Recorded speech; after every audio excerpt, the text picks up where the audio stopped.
Hi, good morning, good afternoon, good evening, everyone. Welcome to the February 2023 meeting of the International Model Investment Club. So just a little bit about our club before we get into everything. We're founded in May of 2016. We are a better investing model club that is open to the public. We hold our meetings monthly, which on the third Mondays of each month. And in the case of December, we meet on the second Monday of the month. This club buys and sells securities hypothetically, so we use hypothetical money with a set deposit structure on a monthly basis. Nina, sorry to interrupt. Okay, there you go. Perfect. Okay. Oh, sorry, was my screen not sharing properly?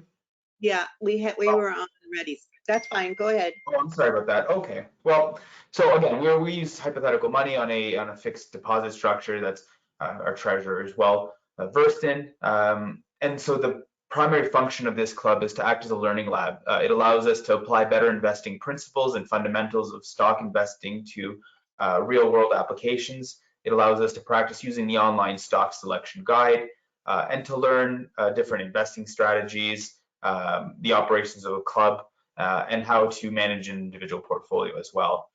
All our meetings are held online. So this allows us to serve guests and visitors from across the world. So that makes us a very international club. We currently have 12 members, and they span from reside in the United States, in Canada, and in China. A quick note just about how the meeting is operated. The agenda for tonight's meeting is available on the panel on the right-hand side of your screen. If you see there under the control panel, there's a subsection handouts. All visitors and guests will be muted for the duration of the meeting, but please feel free to post your questions in the questions subcategory in that same control panel. We will be reviewing the questions throughout the presentations, so we will try as best as we can to get live updates and live answers to your questions. At the end of the meeting, there will be a period where you'll be unmuted to ask questions, provide your feedback, and just general discussion. All our meeting sections are timed so that we can respect everyone's time and the guests' time as well. So you might hear some members calling out time alerts or reminders to other members during tonight's meeting. And finally, we'll go through the disclaimer before going through the agenda. It's very important to note that the information presented tonight is for educational purposes only and is not intended as a recommendation to buy or sell any of the securities mentioned. The views expressed are those of the participants only and do not reflect those of Better Investing. Investors should conduct their own research and analysis before making any investing decisions. The securities discussed tonight may be held by the presenters in their own personal portfolios. The presentations tonight may contain images of websites, products, services that are not specifically endorsed by Better Investing or any of the presenters themselves. And finally, this meeting is recorded and will be posted to our YouTube channel, where you can also find recordings of all our previous meetings for your identification there. My name is Mina McHale. I'm the current chapter president, and so it's wonderful to have you here this evening. Quick look at tonight's agenda. We're going to have Reddy is going to present the treasurer's report tonight to give us an update on our portfolio. We then have a special guest, Abby, who's going to give us an educational topic focused on cash flow and the interpretation of it. We then move on to our February stock study tonight, where John and Anitra will present two competing companies. And then we'll move on to, we have two annual reports due tonight, Amazon and Meta. At that point, we'll open the mic for questions, for comments, feedbacks, and then we move on to any club business, administrative and voting and things like that. So thank you very much for your time. And now I'm going to hand off the screen to Reddy for the treasurer's report. Okay. I'll present the treasurer's report for the club. Right, Reddy, could you please put it in slideshow mode at the top right? Slideshow mode. Yeah, right beside share. Yep, right beside share. Yeah, right there. Oh, okay. Thank you. Okay, I will present the club's treasurer's report for this month. I updated yesterday, and all the prices reflect yesterday's Friday's closing price. I deposited actually $1,400, $100 today towards Anitra's membership. And the last month we did not buy or sell any equities, even though there was a motion. And I think my personal opinion on that one is members may need to be given a little bit more time and reminded an email or two, so that the members can have a chance to review and vote it. But no motions passed, and we did not pay out any outgoing membership. Cash balance of now, including this 1,400, is as of today $4,552. We can consider buying some stock for this balance. Anitra's membership is added today. I did not update the top number. Next is the heat map as of yesterday. Our largest shares are the percentage is Vertex and Schwab and Qualys, FAF, and we can increase some of the smaller ones and reduce the one, but to balance the portfolio, it's up to the club to discuss more details on that one, especially when we go to the next slide. Oh, what happened? Oh, it's not loading. Huh. Why it's not loading? That's interesting. Okay. These are our biggest winners and losers. So far, this is some changes over the previous month, but most of it is still in the same ballpark. Schwab and Vertex and Freeport McMoran are doing good. As we all know, some of these technical stocks are high-tech stocks are going down, including Amazon, Alphabet, and along with them, Algonquin Power and Innovate. I have some comments on Innovative Industrial Properties, and LG Homes, Realtor are negative. I listed here only the ones which have greater than 10% gain or less than, or it should be greater than 10% loss. This is the full picture. This is all the portfolio we have, and it's some improvement over the last month, but not significantly, because things have increased somewhat over January. This is the picture of the performance of the club over the period. I think we are slightly doing better this year compared to last year. Last year is the club performed poorly compared to the average indices, and but much better than previous years over 5, 10, and 3 years. This is the portfolio review. We included this similar slide, but a few days older. I included this one. This is a new first time I included this one.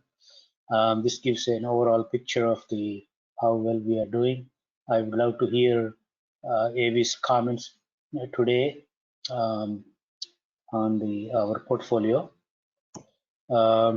This is the club assets. Vertex and Schwab are still the largest. We have a brokerage about 7.2%, with some $4,500 balance as of today. We can think of investing. Next is this is the diversification, and we are fairly doing good in mid-size and mega and large.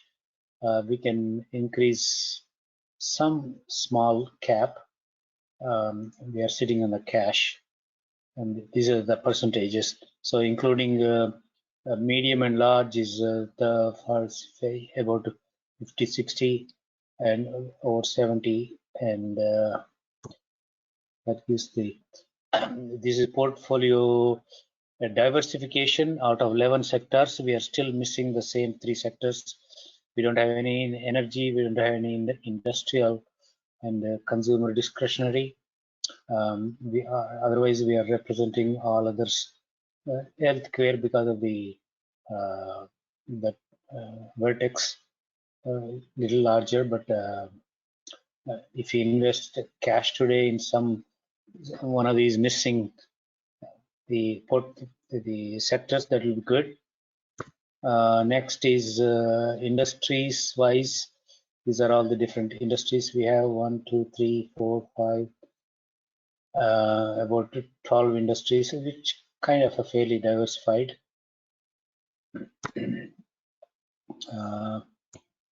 I think that's my last slide. Any comments and input? Thank you, Reddy. Thank you very much, Reddy. If subject to any questions from the group, I think we can move on now to our education topic.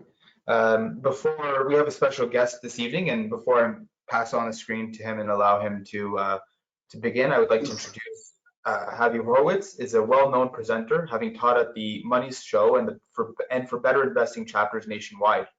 He has led stock studies in the beginner investing classes online.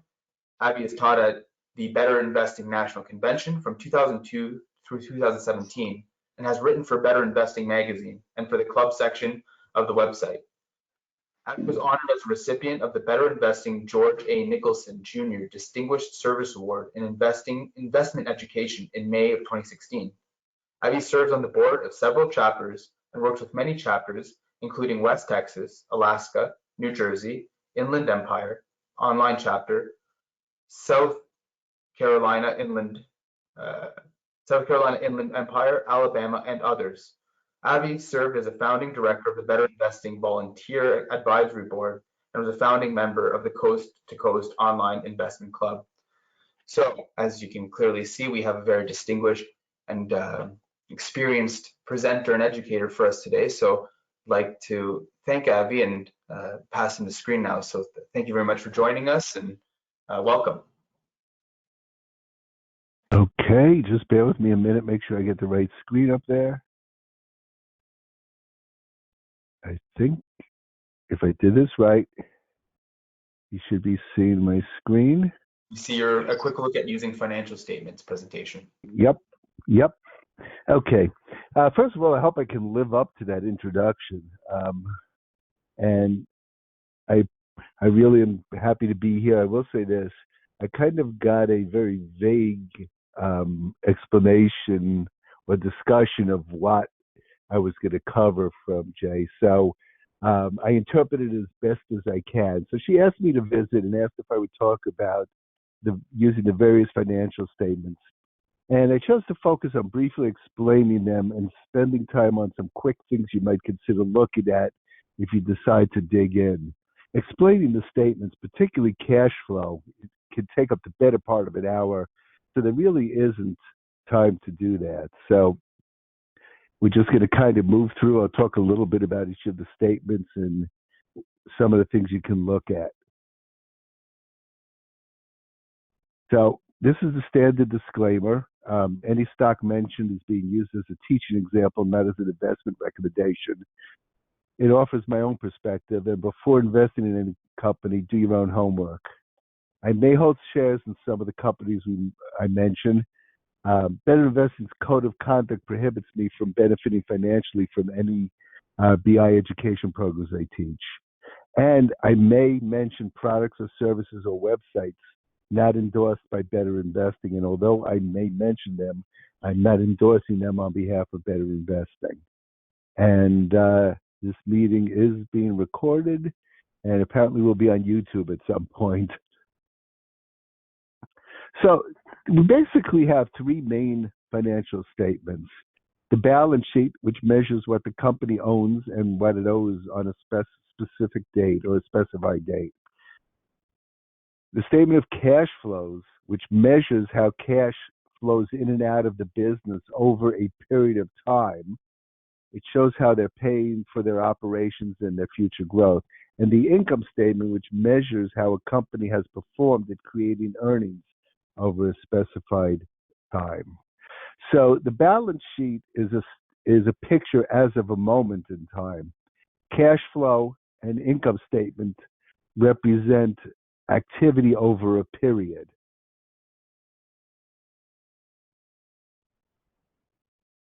As I said, the balance sheet shows the financial condition or financial position of a company on a particular date, usually the end of the quarter or the end of the year.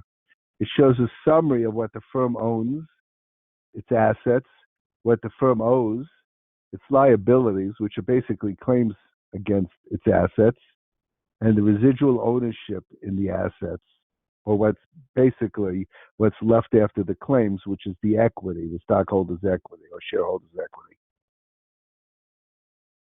It's really simple. The balance sheet is structured based on a balance that assets equal the liabilities and stockholders' equity. And that has to be in balance at all times. It's just standard accounting. It'll always be in balance. The accounts on the balance sheet are shown in the order as follows. For assets, it's how quickly they can be turned into cash. And you'll basically see three categories generally. Current assets, which is generally considered assets that can be either are cash or can become cash within 1 year. Now, technically, that's incorrect. Technically, it's those that can become cash within one business cycle. But it's at this point been, everybody considers it 1 year. Fixed assets are other assets that are tangible that you can touch, factories, equipment, and those generally are those which have more than cannot be turned into cash in the short term or within a year. And then there are intangible assets, things like goodwill that's amortized, that is not an asset you can touch, but it's something of value. On the liability side, it's based on how quickly the company will require cash to satisfy that liability. And likewise, we have current, which is they'll need cash within the year, and then long term, which are things that will need cash in more than a year. So let's just take a quick poke under the hood at the balance sheet. Some of the things you can look at. One of them, which I like to look at, is something called the current ratio. It's basically a measure of liquidity.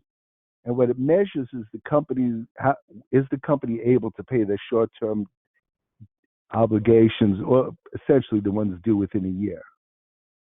And it shows essentially how the company can use its current assets to satisfy its current liabilities. And it's a real simple formula if you want to go do the math. It's current ratio equals the current assets divided by the current liabilities. And there's a rule of thumb that the current ratio should be at least 2 to 1.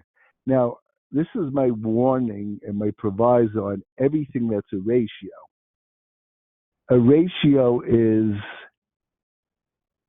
simply a ratio of numbers. For example, let's talk about a batting average. A batting average is the number of hits divided by the number of times at bat. So essentially, it's a number that we calculate. Is it good or bad? Is 2 good or is 2 bad? Well, the only way we really have to know about any of these things is by comparing them to other ratios. And generally, when you calculate any ratio, and this holds true for PE ratios on the SSG as well, you want to compare it to competitors. I like to look at the industry average, and you also want to see how it's changing for the company over time, and whether it's good based on what the company normally does. So when I say it should be 2 to 1 or higher, it's going to be very dependent on industry and whether it's a manufacturing company and all sorts of other things. So you really always, when you're dealing with any ratio, you want to get a sense of what it means. A ratio in a vacuum is basically meaningless. The other one we like to look at is something called the quick or acid test ratio.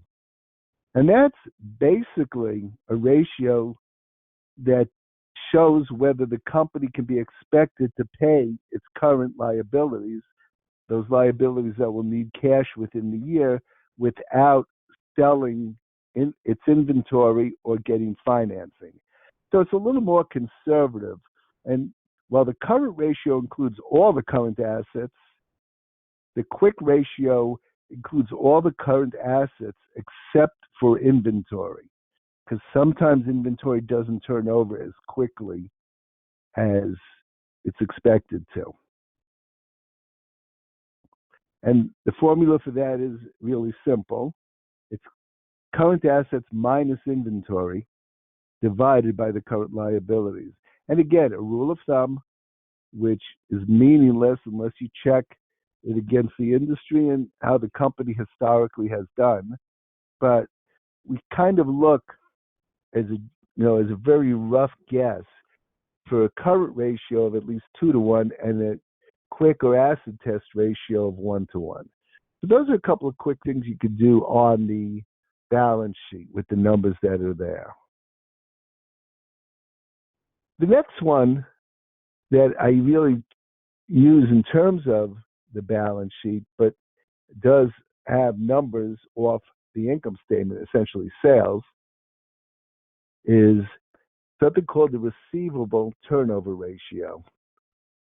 Theoretically, the ratio tells us how many times that accounts receivable is collected throughout the year. A high ratio usually indicates a tight credit policy. They're not taking a lot of risks.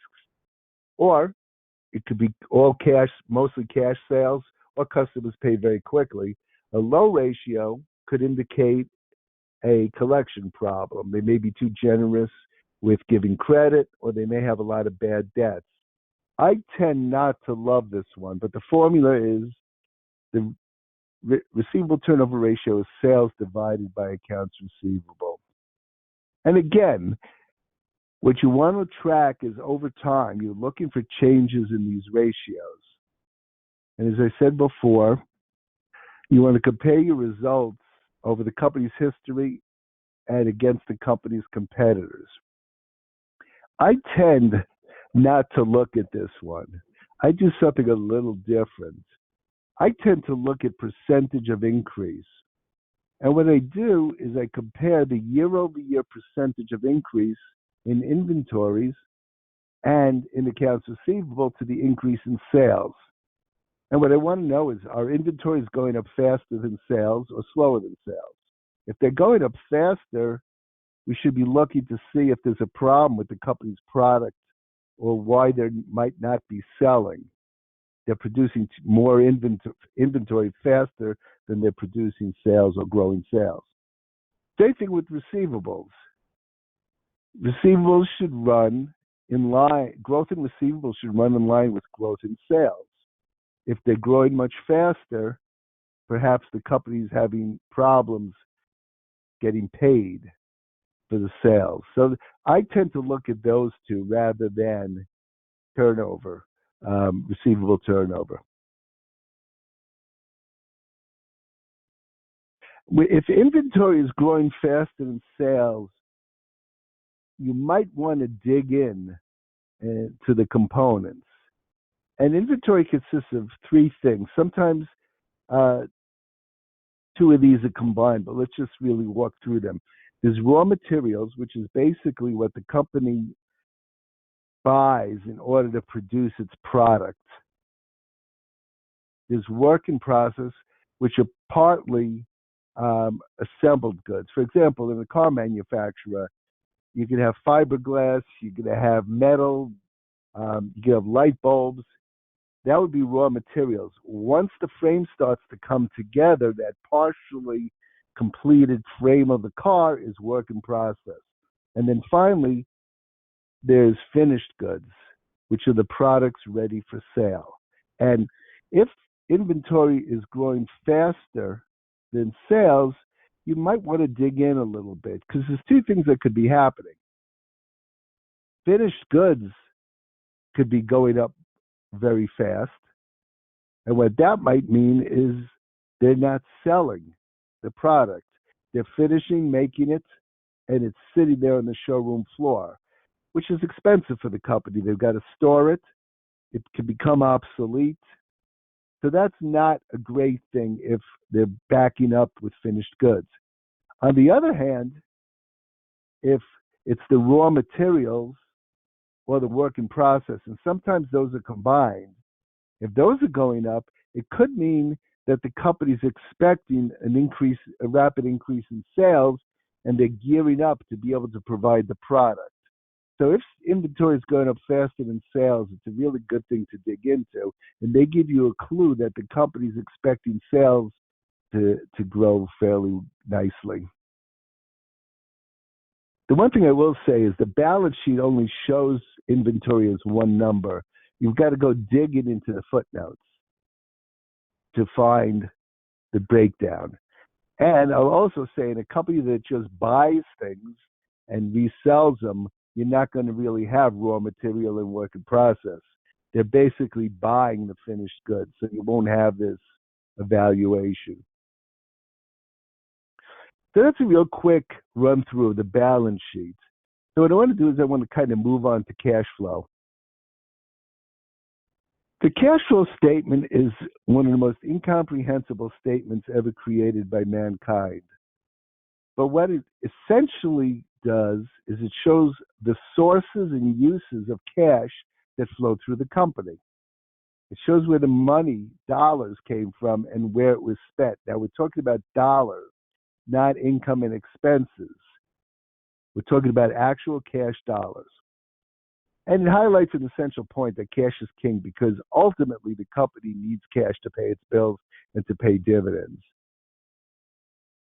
The goal of this statement was to explain the changes in the balance sheet accounts that don't result from items on the income statement. And right there you can see why to go through the cash flow statement in a way that's really understandable could take us a good hour. But what it really does is it starts with net income from the income statement, and it ends at cash from the balance sheet. So it shows the items that go through income and expenses that don't turn into cash. And it's basically said to be a bridge between the other two financial statements. It's a fairly new statement, actually. It's only been required, well, it's not so new anymore. It's only been required since 1988. And there are three types of cash flow that you're going to see on the statement. There's cash from operations, and that's the cash that comes in and out of the business from the day-to-day operations of the business. Now remember, sales is on the accrual basis, so even if the company doesn't get paid right away, it's in there as income, but it's not cash. So what essentially that section does is it adjusts the items that are on the income statement from normal operations that don't match up in terms of the cash that's received. Then it has another section called cash used in investing activities. And investing activities doesn't mean stocks. It means buying or selling of land, buildings, equipment, or buying another company or selling another company. And finally, there's cash provided by financing activities, which is basically loans, inflow activity, or repayment of loans, which is outflow, and transactions involving the company's shares, such as buying back shares or issuing shares or paying dividends. So you'll see the cash flow statement divided into really three segments. A quick poke under the hood of things you might want to take a quick look at. There are three things, three very quick tests to screen for potential problems. Look at the amount of cash. Did it increase or decrease? If the amount of cash has gone down, you want to know where it went. Why has it gone down? The second test is based on the understanding that when a company has excess cash, they park it somewhere where it can earn a little bit of money for them. And that's something called marketable securities generally. And so it's really not a non-cash item. It's just a temporary resting place for cash. So you also want to add the marketable securities to the cash and see whether that increased or decreased. If it decreased, you want to know why, because that means their overall cash and almost immediately able to be turned into cash have gone down. And lastly, the other thing I always look at is I look at the net cash provided by operating activities, and I compare that to net income. Is the company generating at least as much cash as it is profit? Because if it's not turning the profit into cash, you need to worry about whether receivables or inventory might be going faster than sales. So those are really the quick things I look at. And why is cash flow so important? Because unlike reported earnings, there's little a company could do to manipulate the cash situation unless they commit fraud. This statement tells you the whole story. Either they have cash or they don't. They can't, pick up sales on an accrual basis that are not really there and pump up the income statement. It's either the cash is there or it's not. And that's why this statement is so important. And so a few things I like to do. I like to look at the three quick tests I just showed you. I also look through it to see if there's any sign of sales or acquisitions, proceeds from sales or acquisitions. Why? Because if a company sells off a division, doesn't that affect your expectations of future? And that's what we're doing on the stock selection guide. We're projecting the future. So we would want to know about that. We also would want to know if there's acquisitions. That may allow the company to grow faster. And the other thing I look at is whether they're borrowing or repaying debt and whether they're issuing or repurchasing shares. That's pretty much my quick take on what you might want to look at on the cash flow statement. And that brings us to our last financial statement, or last standardly used financial statement, the income statement. And this basically shows us, information about whether management can make sales, control expenses, and earn a profit. And we look at the trend in sales and net income, although we focus at BetterInvesting on the earnings per share much more than we do net income. So we've done homework, we've researched the company, we collect data, we've looked at 10 years of income statement. What do we do with them? What's the best way to study 10 years of income statements? We collect all this information. We happen to be dataholics. So what do we do with all of this? We use our stock selection guide and plot the information in a specific order for a reason. It aligns with our income statement. The lines we put on the stock selection guide match up when it's done properly with the lines in the order they will appear on the company's income statement. And so the stock selection guide is really our best tool for analyzing 10 years of the company's income statement. It's really a simplified representation of our company's income statement over a 10-year period. What I do want to tell you about is we just had a webinar in the Stock Investing Made Easy webinar series, and you can get the information on where to find it from the online chapter.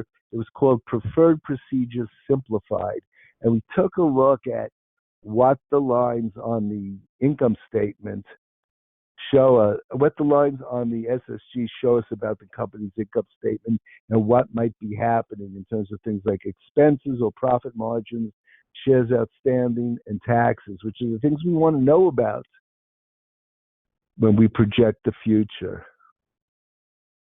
I'll also point out that we have upcoming webinars in this series, and you can get that information from the online chapter.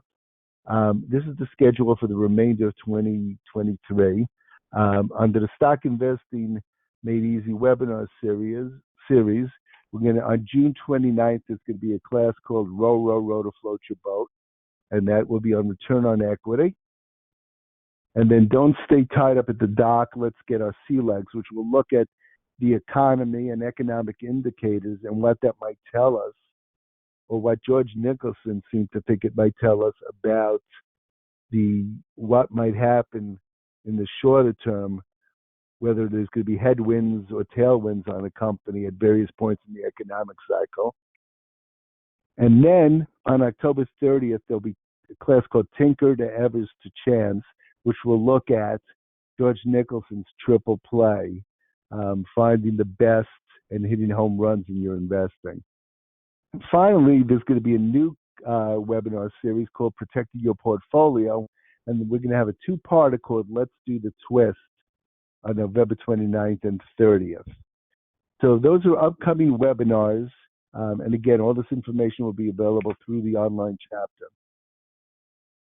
When I ran the national convention in 2006 in Columbus, I put a slide very similar to this in every presentation that was taught at the event.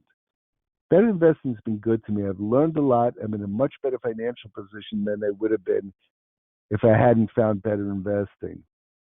If it's made a difference in your life, share it with someone. The nice thing about investing is everybody can do well. If someone else does well, it doesn't take anything away from your ability. So help make someone else's future better as well, and share Better Investing with them. If I have about another 5 minutes, would that be okay? That's fine. Go ahead. Okay. So I took a quick look at some of the companies in your portfolio, but I never do a portfolio review. And my portfolio tune-up is really looking at the stock selection guide and kind of picking up things that jump out at me that you might want to keep in mind or watch or investigate. So this is what I was given. This is as of February 12th, but I assume the companies are the same. So I'm just going to walk through a couple of quick things. I popped up the companies in the SSG Plus and decided to give the club some things that jumped out at me. So this is Vertex. If you look at this, the current trailing 12 month, the high PE, 25.3, is really near our high. And so these are based on past earnings. So this is something you might want to keep an eye on the price and whether there's much upside room. Now, using our standard calculation down here, we're really near the average. But if you use the trailing 12 months, we're nearer the high. So this is what you just want to keep an eye on, the price, and make sure that your SSG is up to date and you're watching that it doesn't get outrageously expensive. And this is Schwab. One of the things that jumped out on me is if you look here, that yellow line or orange line is net income. The blue line is earnings per share. There's only one thing going on in between those two lines. That's the shares outstanding. So if the space widened, it means that there was an increase in the number of shares. So one of the things that you want to keep in mind here is that part of this 10-year history, the earnings per share growth was dragged down a little bit because the shares grew. So the earnings were divided over more shares. So I went and looked. And what I did on the SSG Plus is I popped open the shares outstanding. And sure enough, that's exactly what happened. But if you look up at the top here, there's a very big jump up. And that usually indicates an acquisition. Taking that together with the increase in shares, it seems to make a lot of sense. And so I went and dug, and sure enough, there were acquisitions. Now, what does this mean? This means two things. One is your future sales growth. If you're basing it on the past, you're basing it on the assumption that the company is going to continue to make acquisitions of that size. And you're also basing the earnings per share growth on the assumption that the company is going to issue shares at that rate. So that's something to watch when you figure out what you're going to base your future assumptions on when you're studying Charles Schwab. QLYS. One of the things I did on this one is there was really astronomical growth. But what I did is I eliminated those earlier years, and as you can see, the company is clearly not growing as fast as it had in the past. It's actually now down, based on the last, 5 years or 4 years, to a 15.5% earnings per share growth and just about a 15% sales growth. So you need to keep that in mind when you project the future. All the stuff that happened back in those earlier years, that's gone. It's not growing that fast anymore. So that's something that jumped out at me you need to look at. The other thing that jumped out at me is I looked at these PE ratios and I said to myself, would you pay 50 plus times the current earnings for a company that's growing at 15%? And one of the things you need to think about is what's going to happen to PE ratios now that growth is slowing. You may not want to project anywhere near the historic PE ratios. The growth that those were based on for this rapid growing company is no longer there. So that's what jumped out at me on this one. LGIH. One of the things that I first noticed is look at the sales trend. It was trailing off. And if you look at the trend line back 2 years in the past, the sales dipped below the trend line and started growing slower than the historic trend. And in fact, the last couple of quarters, it's actually been downward, not just, slower, but actually has been going down. So you may want to keep an eye on that. So we see the last 3 quarters a problem, but the company had already started to go down below the trend line.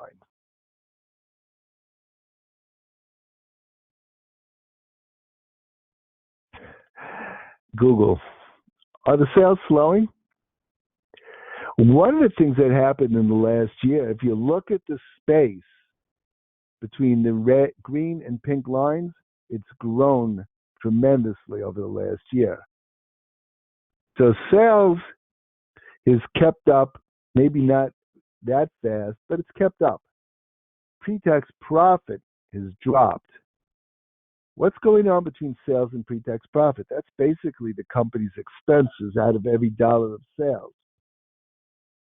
So their expenses per dollar of sales or their profit margins have been declining. Their expenses have been going up.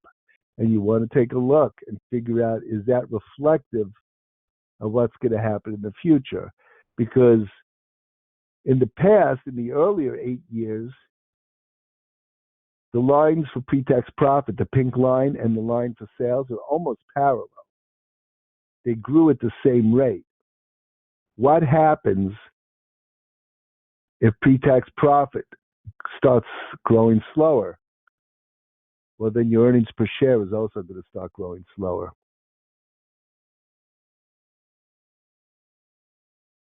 The other thing that I noticed on this one, and it's not tremendous, but the yellow net income line and the blue earnings per share line got close. You can see actually in the last year they're touching. And what that means is the space in there, or shares outstanding, is declining. And the other thing you need to think about when the shares are declining is, if the earnings are spread over less shares, doesn't that pull up the growth rate? What happens if Google doesn't continue to reduce the number of shares? Will that slow down their earnings per share growth?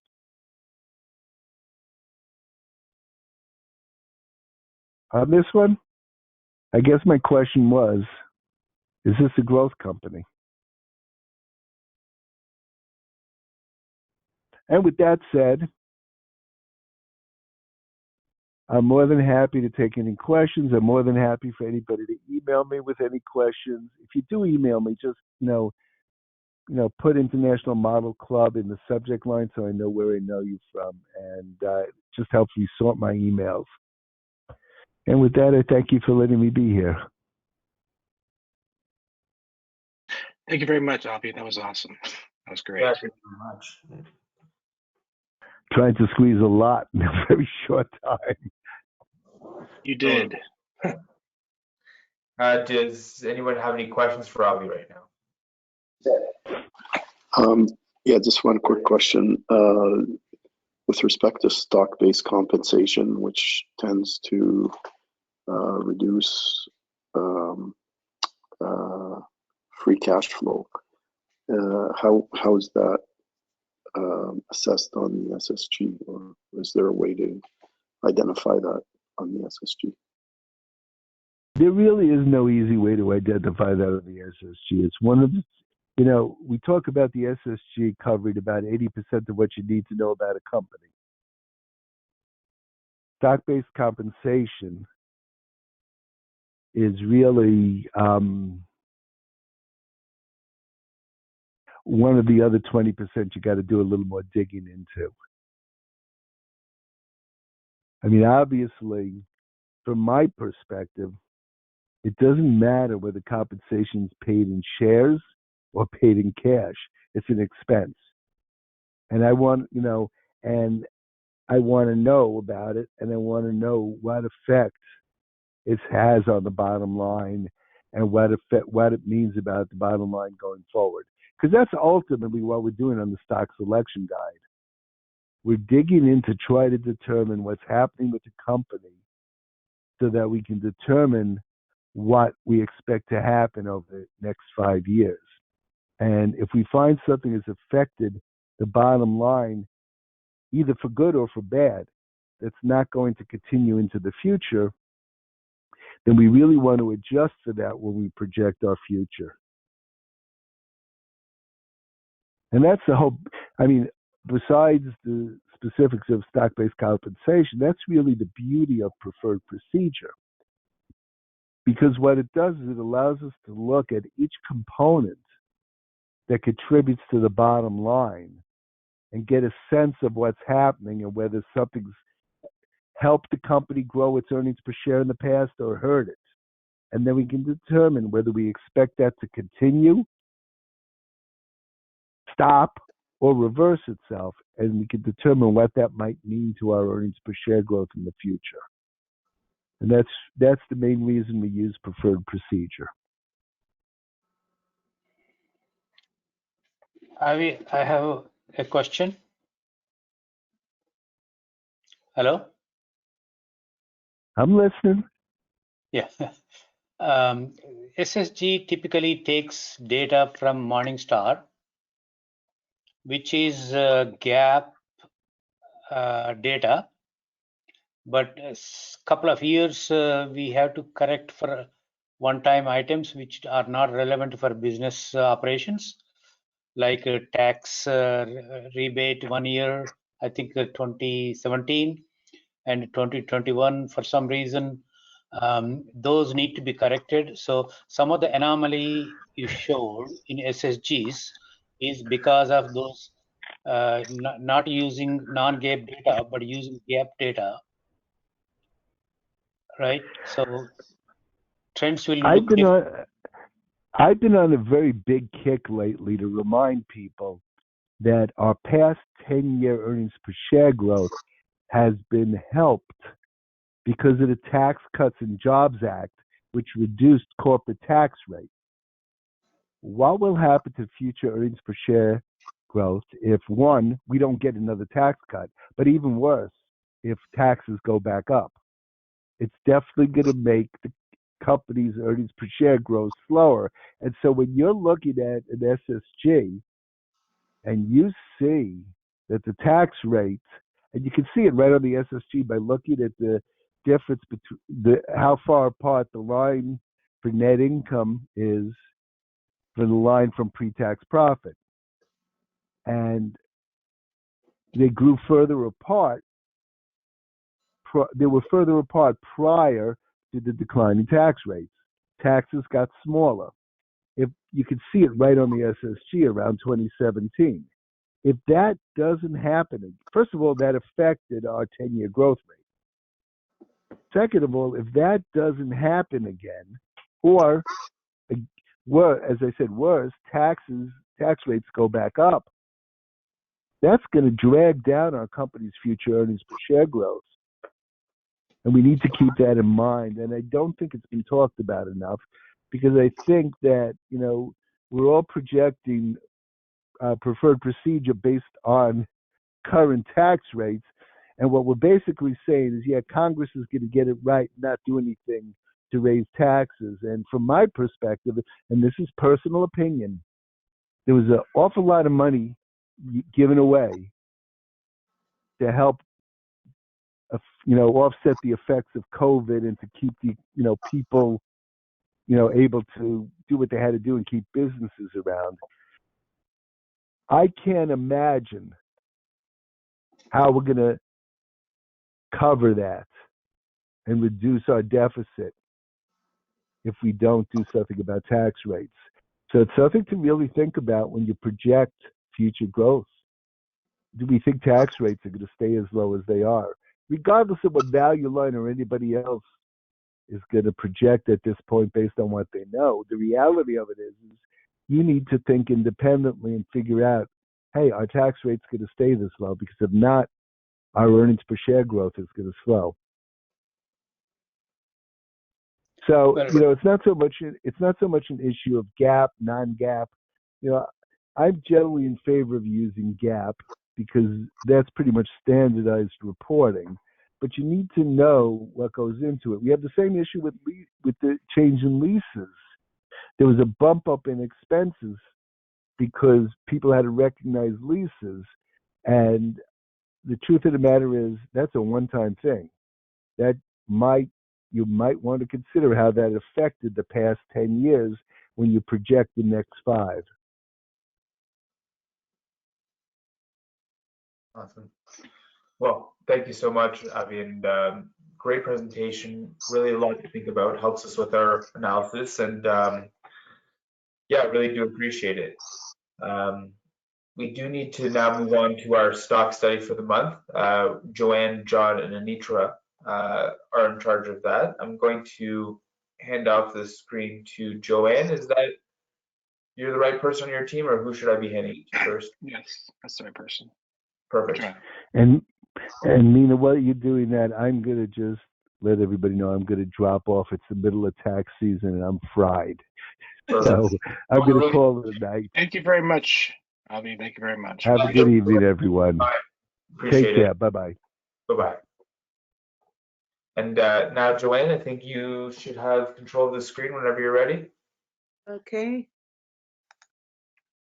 Okay.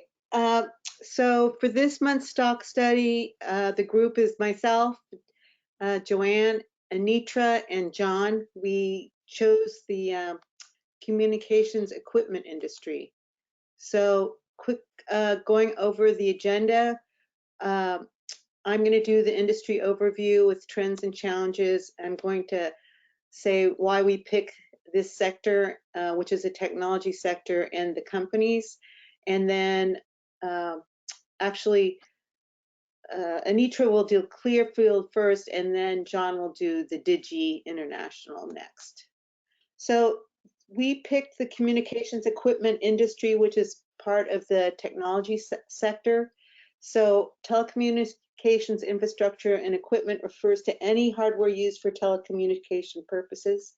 It includes a wide range of communication technologies, from transmission lines and communication satellites to radios and answering machines. So here are some of the examples: switches, telecom towers, fiber optic cables, routers, voice over internet protocol, and smartphones.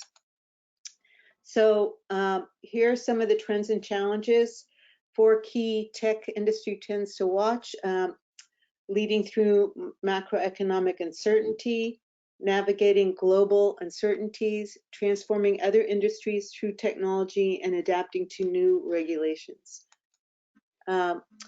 So when we decided to do the telecommunications or the communication equipment industry, we did a search on the sector technology. We said we wanted the Morningstar growth, profit, and financial health to be greater or equal than to C. We didn't want to consider anything that had a D or anything lower than a C. So this is what came up when we searched for communication equipment under technology, and so that's how we selected Clearfield and DIGII.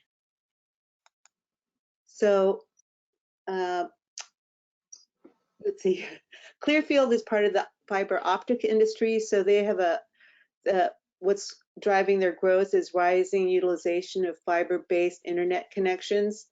And then there's a high cost of fiber optics, and challenges related to splicing of fiber optics are some factors to hamper their growth. And then most businesses now prefer outdated infrastructure, including DSL and coax cables. And however, service providers are gradually phasing out DSL, so eventually those businesses will be moving on to fiber optic.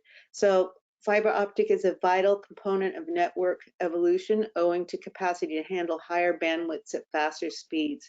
And what's driving this is video like Netflix and Amazon Prime, which requires a far higher bandwidth to transmit the high, HD high resolution video.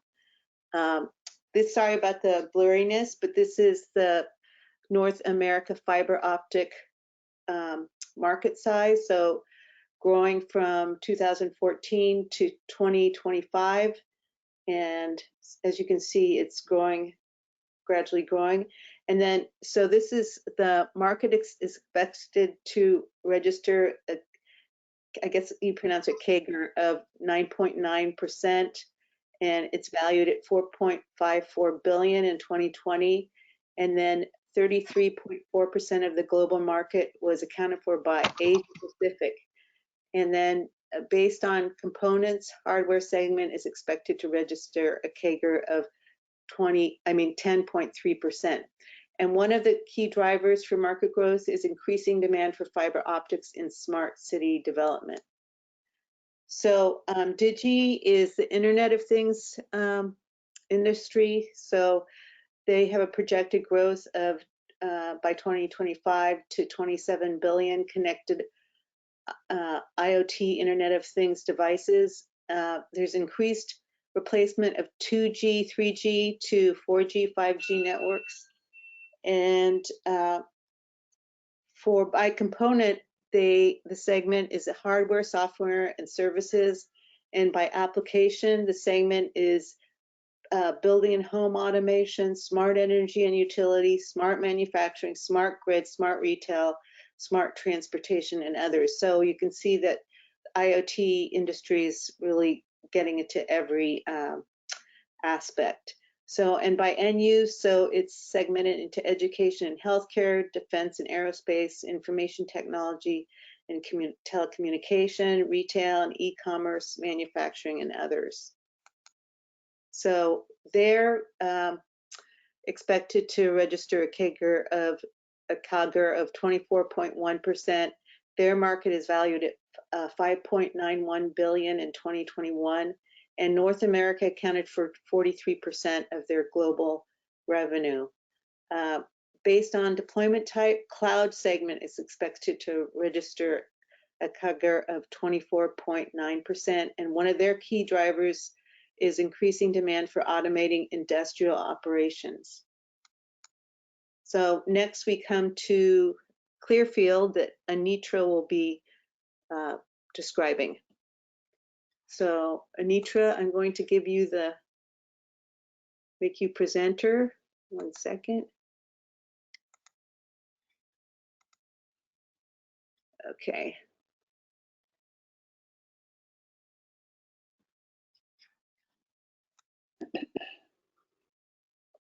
Okay.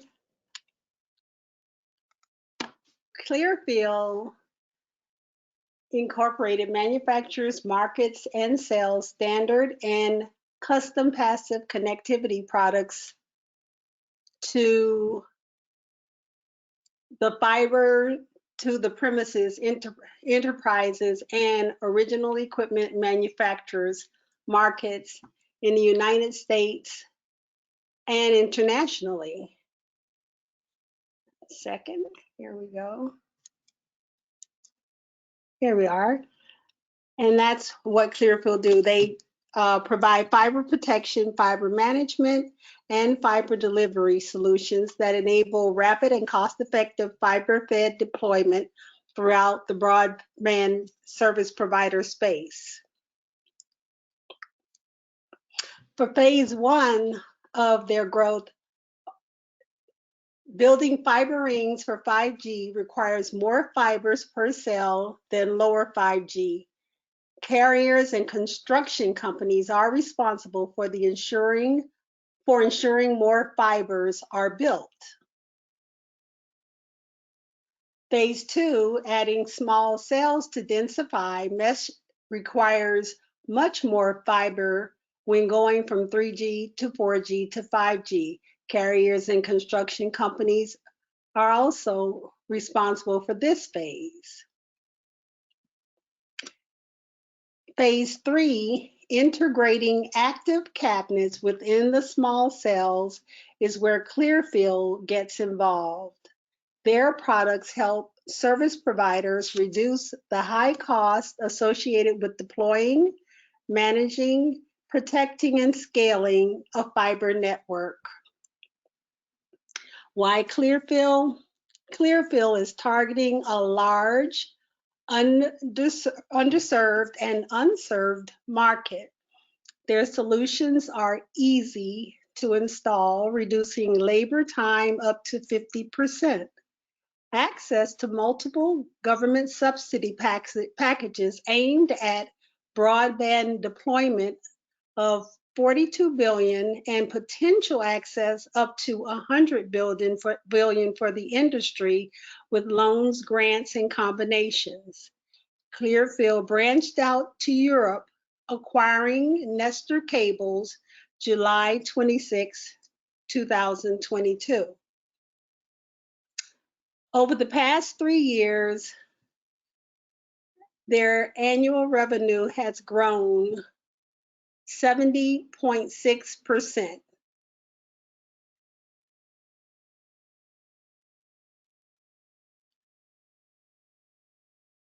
And I must say that their high earnings are expected to grow significantly more over the next 3 years.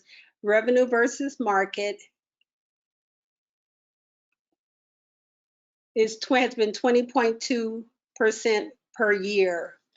How does 5G affect Clearfield? 5G will boost Clearfield's profitability, becoming the vessel companies required to offer an easier and more efficient way to install products and solutions. 5G is expanding to areas previous broadband services could not reach.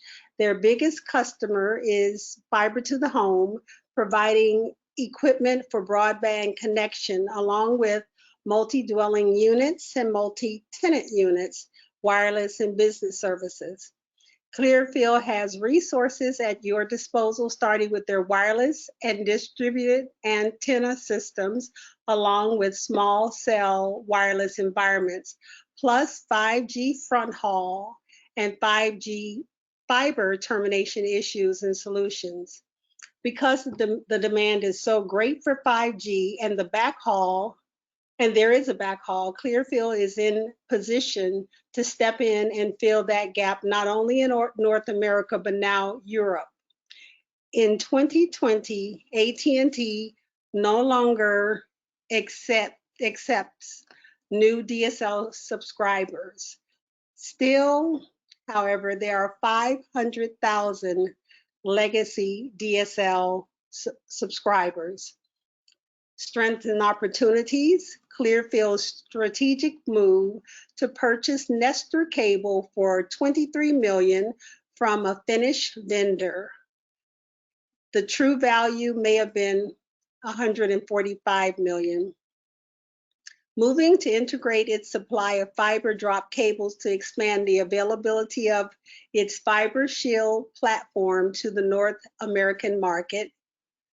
And Nestor supplies fiber optic cables to customers in more than 50 countries, with a strong position in Finland and the European continent. Nestor's 100-strong employee base includes Nokia staffers. Google Fiber is growing rapidly along with Clearfield. Analysts say Clearfield's fundamentals and growth prospects remain strong, along with analysts increasing the price target estimate to $132.75. And I must say, I just recently, while the meeting's been going on, did see something where that has been lowered, but it still looks good. Market reacted poorly to the company's announcement of the $120 million public offering. That's the weaknesses and challenges. Caution of the impact of the growth on further capacity requirements and company culture, the impact of alternative technologies, and increased costs. Another is expanding their facilities and acquiring Nestor Cable has led to one-time increased costs, leading to smaller profit margins than expected. Threats to this company is weather. Severe and adverse weather could damage or destroy equipment, as well as become an untimely setback of commitments to customers. For their technical analysis, there was nothing from Value Line. Yahoo Finance has the earning per share for the last 5 years trending up. Growth estimate for 1 year is 19.3%. The short percentage of float is 13.22. Morningstar key ratio statistics has the quick ratio looks good at greater than 1, being 4.48, and the current ratio is 6.49, which also looks good. The interest coverage is greater than the 1.5, being 124.85. The debt equity is 0.07, and so that also looks good. The financials, the operating income is trending up since over the last 5 years, as is the net income. Reviewing Bakul's financial ratios, the Return on equity is greater has been greater for the last than 15% for 2 years out of the last 5 years, as is their ROIC has been greater than 10% over 2 years out of the last 5 years. The free cash flow on sales only 1 year has been greater than 10% over the last 5 years, and their capital expenditures and sales all 5 years have been less than 10%. The free cash flow for net income has not been steady at 1.0. So that's not so good. And the gross margin, none of the years were greater than 50%. Operating margin, 2 years were out of the last 5 were greater than 15. Net margin, 2 years greater than 10%. Return on assets, 3 years greater than 8%. And financial leverage, all 5 years were less than 2%. Reviewing the 532 financial summary, 5 observations in the cash flow, 3 in the balance sheet, 2 in the income statements, which will give us a quick summary of a company's financials. This will tell us if the firm is firing on all its cylinders. It will also bring to light the weaknesses the firm may have or might have. Okay, so for the net income, it has gone up quite a bit over the last 3 years. So it's pretty much it's gone up by 7. We found that to be something that stuck out. The accounts receivable also has gone up.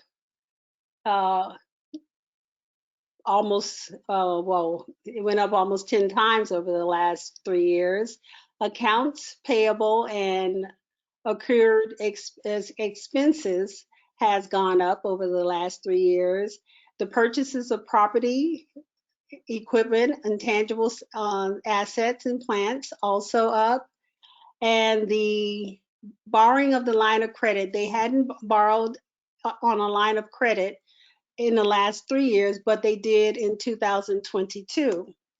For the balance sheet, we found the 3 things we found were the inventories, the net inventory. So we're looking at, it's gone from 27,524,000 to over 82 million. And the goodwill has gone up by 1.5%. And the long-term debt, they didn't have any long-term debt until 2022.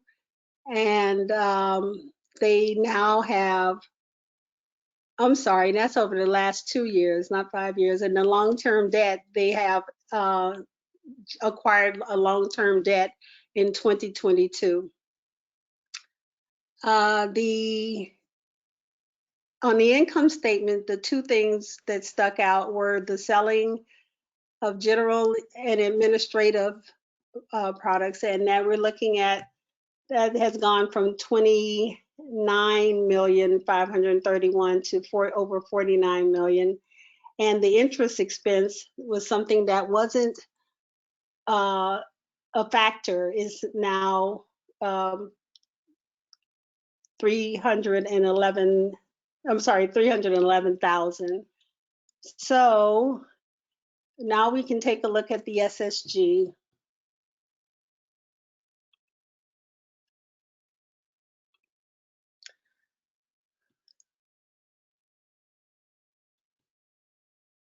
On the SSG, I went with 18% on the forecast on sales. I did take out the first 5 years because, of course, they weren't as strong during that period. and left the 5 years from 2018 to 2022. I chose 18 because I felt that that forecast was conservative. The 2-year sales estimate was 30.9 and the growth shows as 35. The earning per share, I chose 18, again being conservative. And so I felt that that was good. If you'd like to look inside the preferred procedure, I did make a change to the shares outstanding. That's the only thing I changed in there. The shares outstanding seem to be consistently staying the same at least 2 years at a time. So I didn't think it was going to jump from 13.9 to 14.3. For the valuation and return, as far as the high price, I did choose for the high, the high PE, I did choose 20. And I gave a high price of $173.80. I felt that anything else just gave a very awkward looking upside downside ratio. It just didn't make sense, and I felt comfortable with that. As far as the low PE, I chose 80% of the current price, which has changed over the past month, but I chose 80% of the current price because I felt more comfortable going with that. And so it gave an upside downside ratio of 8.4 to 1. And it gave a compound annual return of 22.4 using the forecasted high PE. And it gave that's an annualized price appreciation. And using the forecast average PE, it gave an annualized rate of return of 20.2. So I do consider it a buy. And here's my first cut. Are there any questions before I go on to my first cut? Anitra, could you just go on? I don't think we have time for questions. We'll do questions during the buying time. The buying time with the questions. Hello? Well, Anitra, if you could keep going, that would be, yeah, I think it'd be great. Hello? 1 second. I don't hear you. And let's see why. Can you hear me? Yes, we can. Hello? Yes, we can. Anitra, can you hear us? That's not it. Oh, can you hear me? Yes. Yes, we can. All right. Did you have any Perfect. questions or anything? Because I guess I couldn't hear you. Yeah, if you could move, I think it'd be great if you can move on to the first cut. That'd be great. Okay. Thank you. We'll say the question. Okay.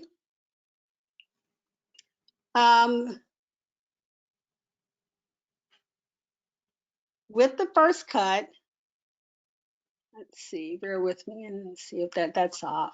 With the first cut,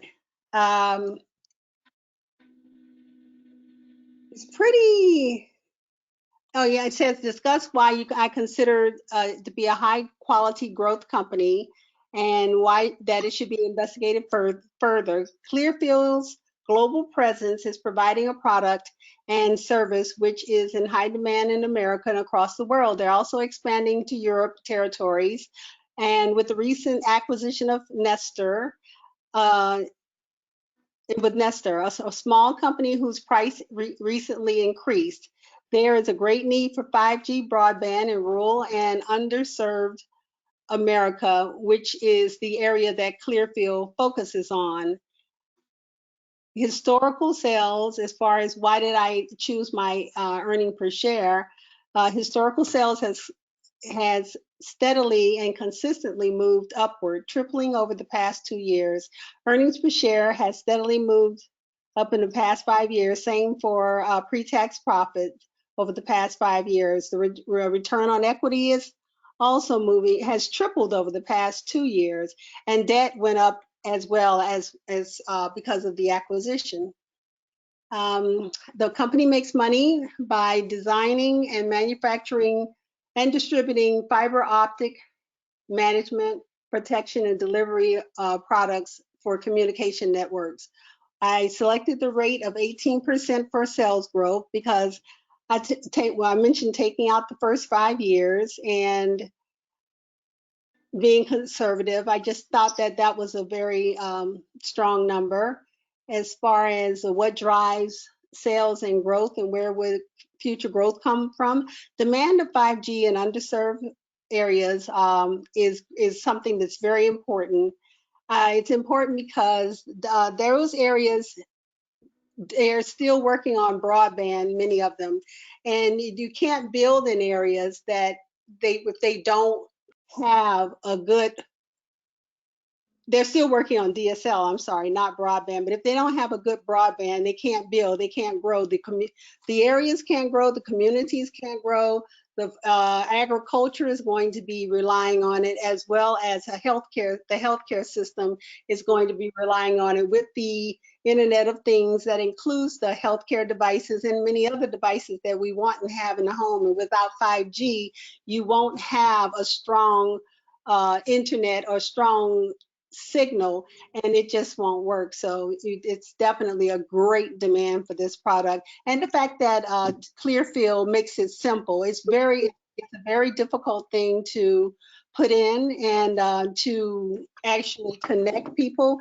It requires a lot of equipment, and if Clearfield is going to be that middleman between the company and the person, it makes it easier for the company and easier for the people. Is it possible to describe what factors will impact the sales most? The economy, industry, demographics. Acquiring Nestor has raised their debt recently, but it should be a good payoff. The one-time increased cost has led to profit margins such as much smaller than expected. They have tripled their manufacturing footprint in Mexico since 2022 and doubled their distribution capabilities in Minnesota since 2022 as well.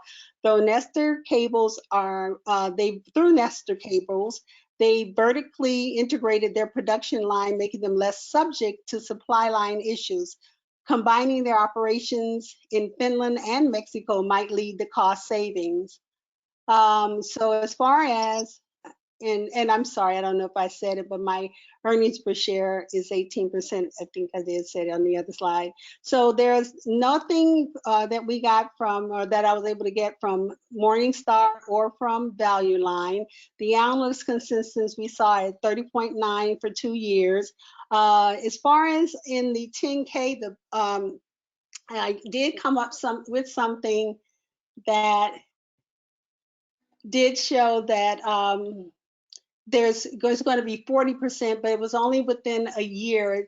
It says the company introduces fiscal 2023 net sales guidance to a range of 380 million to 393 million versus consensus of 299.48 million, representing 40% to 45% growth over record fiscal year 2022. Okay, I'm sorry, that was still sales. Projected earnings per share growth of 18% over the next 5 years. Why did I select this rate? I chose it, once again, being conservative, because it is a young company that's showing a lot of new growth and has taken on a lot of new responsibility with starting up in a new country, in other countries, or at least in Europe. What drives the growth in earnings? Increased sales. And if I use preferred procedure, I think I mentioned that I did change the shares outstanding. Once again, nothing from Value Line or Morningstar. Yahoo Finances shows earnings growth of 19.33 over the last year. NASDAQ shows 5.58 over the last year, and the other sources, which is Zacks, shows 27.11% over the last year. My projected high PE is 20. Why did I choose this value? The PE ratio has been high over the past 5 years, and I chose to be more conservative. The industry is growing, and with the help of government subsidies and knowing that there is a great demand for this product, I felt comfortable with this number. Also, the acquisition of Nestor a year ago, less than a year ago. It's only been 6 months. 6-7 months. Why? And a low price of 50. Again, I chose it as the 80%. I chose this as a buy, and I do want to say that Clearfield's global presence is providing a product and service which is high in demand in high demand in America and across the world. The upward expansion of European territories with the recent acquisition of Nestor is a plus. They've tripled their manufacturing footprint. I think I said that earlier. One thing I do want to say, I want to point out that CEO is Sherry Bernanke, and she is a Business Hall of Fame inductee who came on board in 2008. And under her leadership, Clearfield has grown from a concept to a market cap of more than 500 million, providing optical fiber management and connectivity solutions across America. And to that, do you have any questions that I can hear? I can hear you now. Anitra, I have 2 questions if Meena lets me.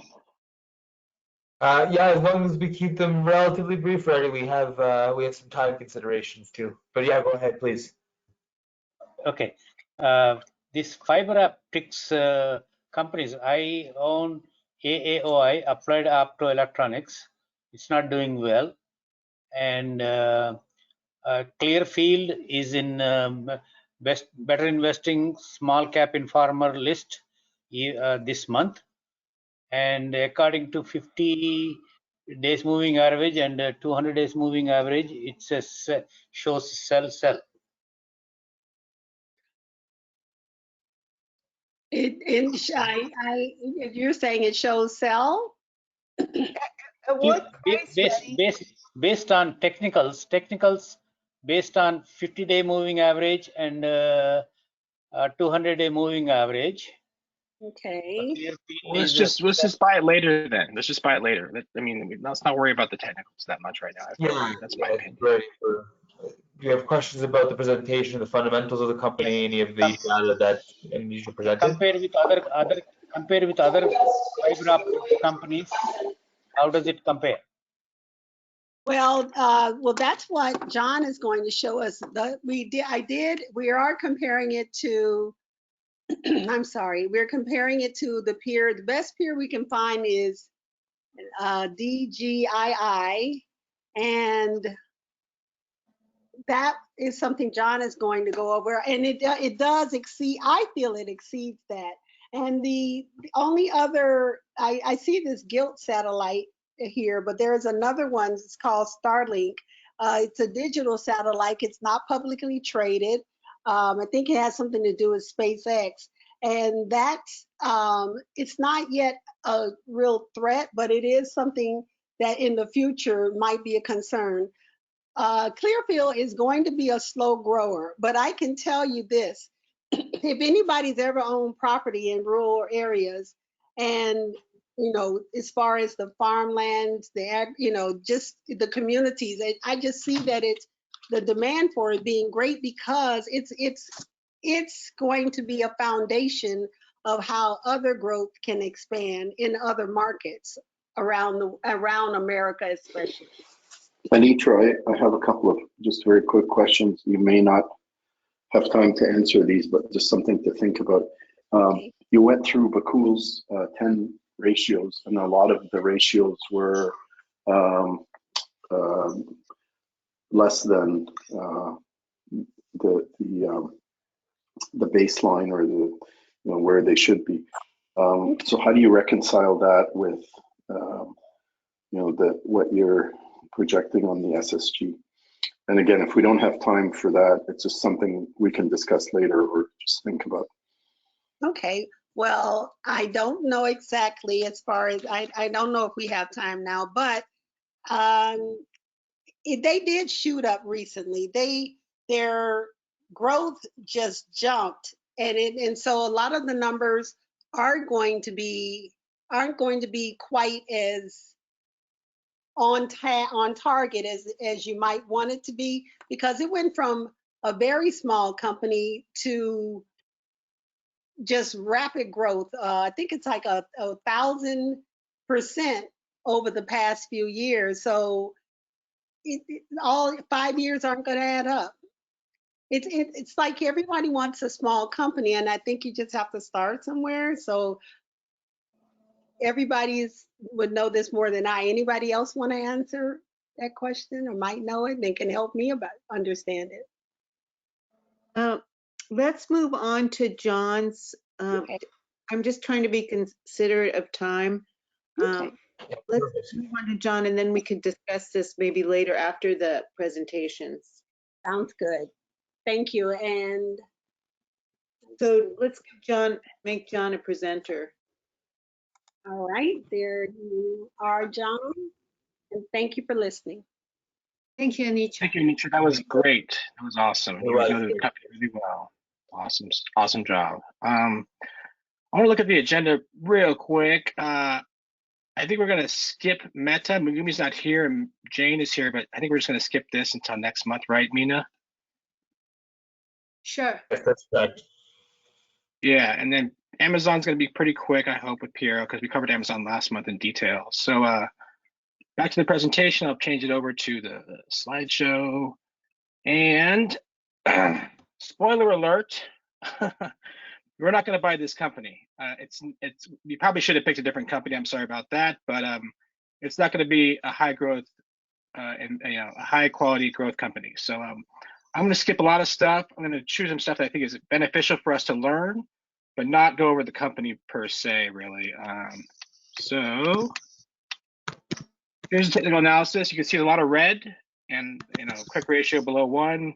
Current ratio is above 1.5 but less than 2. Lots of unsteady stuff here, and short percentage of float. That's like the short squeeze things. If the shorts are big, then it's bad because they think it's going to go down. So it's decently has a small short percentage of float. That's good. Okay. Now ROE is way low. 3.98% is what that means.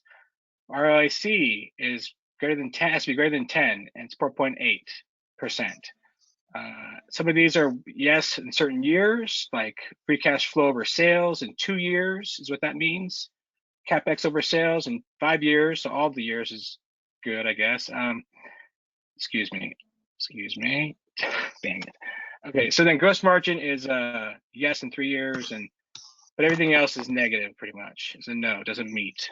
I like these to go over these because they're fun. So net income is really from the income statement, but we picked it for the cash flows because it looks like it's going up pretty considerably. Inventories have changed. This is the change in operating assets and liabilities. So this means, I'm not sure, but I could get this wrong, but inventory it's counterintuitive. So I'll skip that one actually. Acquisition of businesses net of cash acquired. So there was a big expense for this. This drained cash right here, and so that is an acquisition that must have been happening. Proceeds from long-term debt. The loans of bonds were issued here. 350 million worth of bonds were issued here. So that is big. And then the decrease in cash and cash equivalents. It went down by 117 million. So that's pretty ginormous for cash. Cash is king. So you don't want to see that happen too often. The balance sheet, current assets and current liabilities are linked. They look decent, which we already saw from the current ratio we looked at earlier. Goodwill, it went up because of the acquisition of the company. By the way, I speak way too fast. Anitra speaks way better than me, but I speak way too fast. Sorry about that. Long-term debt went up. We just covered that in the last slide, though, so no need to talk about that. And I thought that for income statement, it's pretty good that they have research and development as such a high percentage of total revenue. That's pretty high in my opinion. Maybe not for like a huge laboratory company or whatever, but it's pretty high, and I like that. income tax benefit. They're still getting income tax benefits somehow from the government. So it's good to investigate that and see what that's about. And here's the financial ratio comparison. As you can see, CLFD definitely beats, DIGII. So moving on, SSG and first cut, okay. I'll go to the SSG first, I guess, yeah. So I wanna cover a couple things. I'm gonna use both of these. Just go to the bottom here, where I explain my decision. So we traditionally in this club cap P ratios on the second page at 30, high PE, I believe it is, right? Close this. Close that. So that means that I did an average high PE of 30 right there, which is we click on this, and 30 is what we usually pick. The average high PE was actually 65. In that case, the high stock price forecast is 32.4, whereas the current closing price is 34.5, which therefore makes it an invalid calculation. So there is no reason to buy unless you raise the PE, the average, the forecasted PE, high PE. There's a couple of things I do want to cover though. Pre-tax profit on sales was very low percentage-wise. That's because their pre-tax profit is small compared to their sales. So why is that?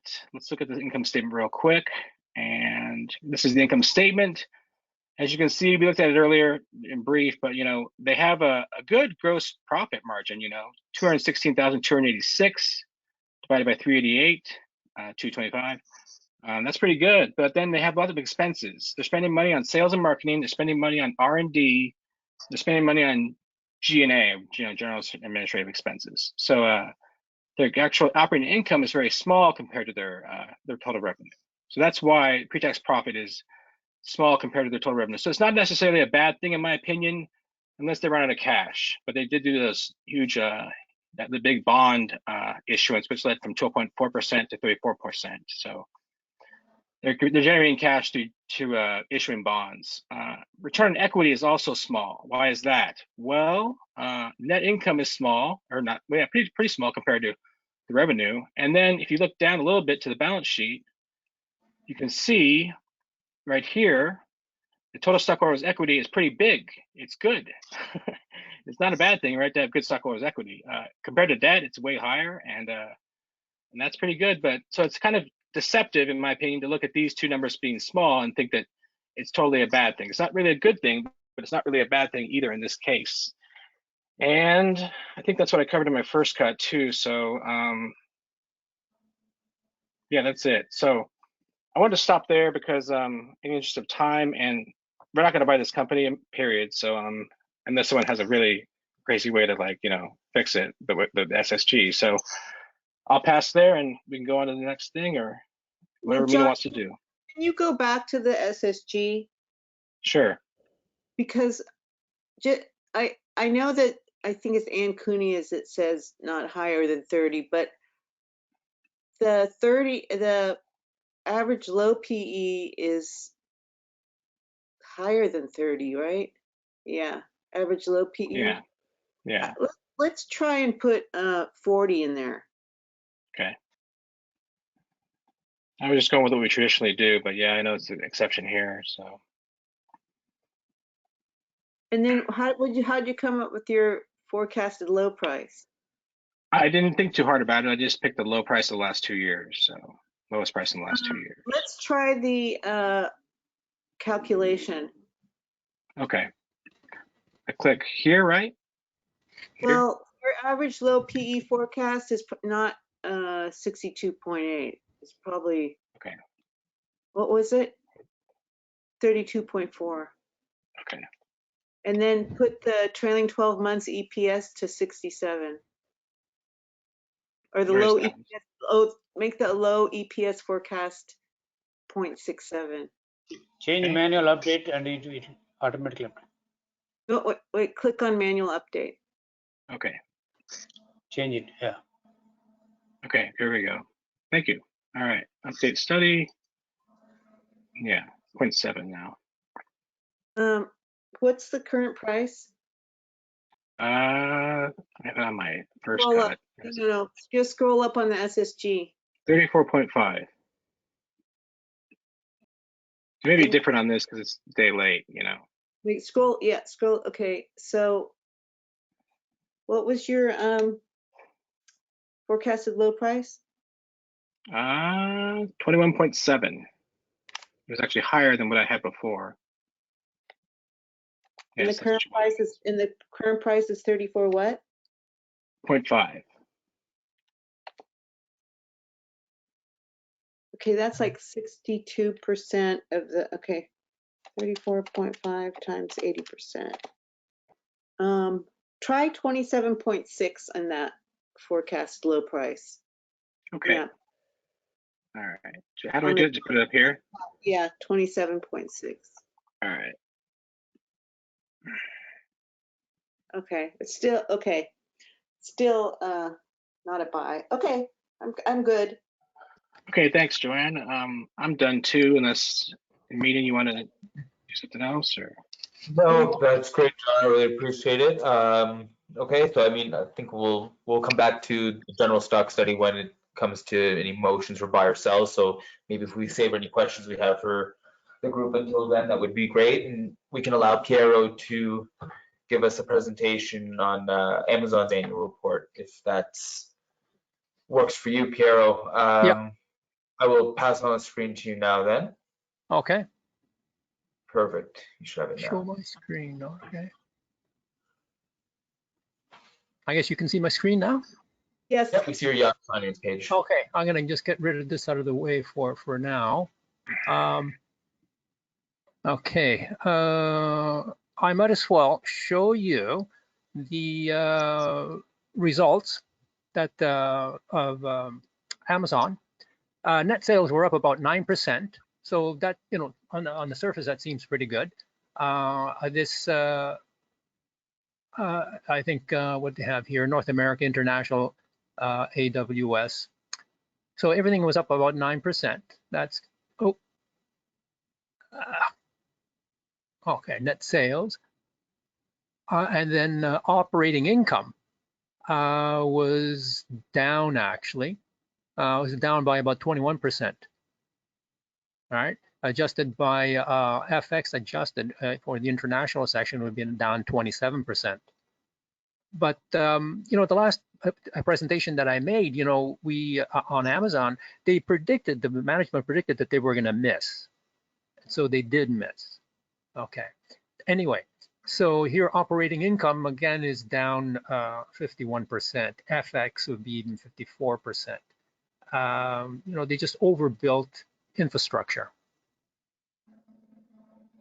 Net income, it's abysmal. A year ago it was 14, I think it would be billion. But now it's what, 278. Net income loss, again, this is the international. It's even worse, down 108%. Segment results, North America. Again, net sales are up about 13%. North America was a better operations rather than international. Operating losses were down about 53%, right there. Okay, the international, they were down 8%, maybe 5% foreign exchange adjusted. Operating losses were again down. They're just losing money. AWS net sales were up at 20%, which is good. Operating income was down 2%. Okay, foreign exchange adjusted a bit down 10%. There's another thing about AWS is that their margins used to be about 30%. Then they came down to 20%. Right now they're earning in the mid-teens as profit margin. So their profit margins are going down. Free cash flow, needless to say, is down. Everything is just kind of down. Let me see, free cash flow up 11% year over year. Meaning it went from a big negative to a smaller negative. That's how it went up. It lost less. than a year ago. Shares, share compensation for the upper echelon of the management, it just increased. It went from 280 a year ago, went to 384, which is not really a good thing. You know, we don't want to see that. The upper guy's getting more money. Okay, so there's that. Let me see what else there is here. Piero, it's not a bad thing if the results are good, but getting more money when the results are bad, that's not. Yeah, but the results are bad, and they're rewarding the upper echelons even more money. And they shouldn't be doing that when things are bad, right? Okay. I could show you the value line report. You know, they're projecting or where the heck is it? There it is. Revenues. You know, they're saying 18%. Earnings are going to go up 26%. I don't think so. Okay, so that's value line. See what we have here. Well, that's my PDF. Morningstar. The Morningstar report is probably the most one that I followed the most in terms of guidance for the future here. So as they say here, it says Amazon should grow at a 10% compound annual growth rate through 2027. We model GAAP operating margin expanding from 2% to 6% in 2027. So operating margins are becoming better. I think their infrastructure that they built out is, you know, beginning to be, they think it's going to be utilized more as time goes on. Okay, so that, let's see, what's this? Piero, what's the PE ratio? The PE ratio right now? Well, on, what's it called? On Yahoo, let me pull up Yahoo. It says that there's no meaningful figure, but they, yeah, the PE is, a forward PE is like 59. PE ratio trading 1297, but the forward PE should be about 59. No, let me go to statistics. That's okay. Would you pay 59 for a company that's growing 6%? Yeah, oh, 57. What's that question again? Would we pay 57 PE for a company that's growing at 6%? No. No, this PE is really kind of ridiculous. Anything above 35 is, you know, it's tough for a company this size. For a forward PE, nah, it's too high. It's too expensive. But the potential for Amazon is there. That's the attraction. It's the potential. Okay. Where do we want to go now? To go to my SSG. Okay, so for my SSG here, I wanted to project from the trend, because if you project from the quarter, you'd have to assume growth rates like, you know, 1,000% or 2,000% in order to go anywhere, in order for the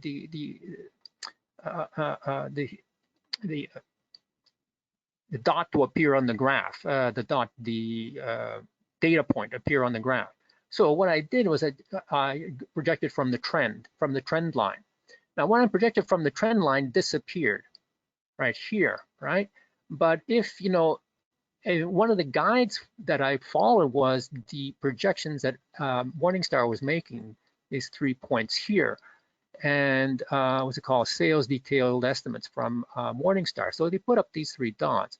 So I thought that if I could move this up to kind of go in line with those 3 dots, right about there, make it in line, and then these 3 dots, just project them forward, maybe not as high as Morningstar would like, but, you know, marginally higher, and get everything in line. It kind of looks better. And so now my earnings per share growth rate, 40%, and it'd be $6.65, which, you know, seems reasonable in 2027. Historical sales, they were growing 25%. They're not going to grow at 25%. I said 8%. Morningstar said 10%, as we just read. So I was a little bit more conservative, said 8%. Okay. Hero, can you suppress that minus 0.27? What minus 0.2? What do you mean? 22. Negative numbers don't have sense in the logarithmic plot. Okay, so what do you want? 2022 EPS. Just suppress it. Strike it off. Okay, earnings per share with this one. No. Minus 2.27. Yeah, yeah. See how that. Okay. Yeah, it's kind of ridiculous, right? Okay, it didn't do anything. Anyway, go to valuations. Okay, so I crossed out those because these numbers are, again, ridiculous. For low PE, 63 is not a low PE, not even 58 is a low PE, but in the case of Amazon, I left it there. I said the high PE would be about 57. You're making allowances for Amazon and what people think about it anyway.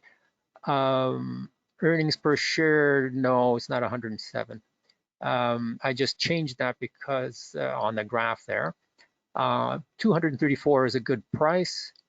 And as a low price, I chose 70, the kind of a recent low that appeared. And so what it says here, I have an upside downside ratio of about 5-to-1, which is a good upside downside ratio. It's in the buy zone. Okay, let me see here. There's this, so it says to show the, there it is.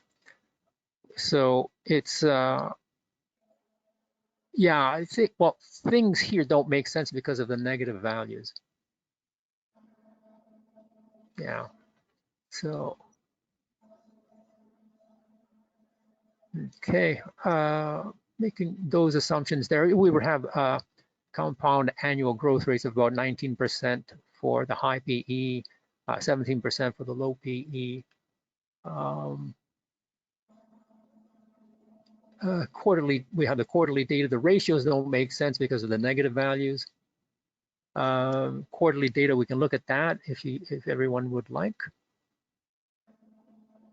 Where else do you want me to go? Do you want me to take a look at the a copy of the annual report, the quarterly annual report? No, I mean, the only thing I would ask is, like, what will be the driving factor for growth here? Well, because Amazon is not only a technology company, it's also a retail company, and the growth factor, yeah, it's working on large sales, right? It's efficiencies and scale. Growth factor. But they're not making any money right now, so how? No. Like, I don't. Yeah. Yeah, in the future, right? It's all going to be about the future, and that's what they've been doing. Which is right. But how do you get from here to there? From here to there? Oh, we just well, after this little problem with the economy, it'll pick up. You know, we could, you know, we bought it at 161. If we sell now, right, we would have bought high, sold low, which is not a good idea. Now, the thing that also, what's his name, Jassy was saying, the key to invest long-term strategic investments, and that's what they did. They doubled their fulfillment centers, all right? They doubled it, and then what they did, their delivery system, they built a delivery system that was bigger than UPS, all right? They did it only in a couple of years. That's where all the money went, because they misinterpreted what they saw during the pandemic. And they just blew it out all proportion. But people, you know, now are out there. And okay, but how like if you look at market share for Amazon, yeah, right now, it's I think it was like 30-something%. compared to Walmart and other retailers, Target or what have you.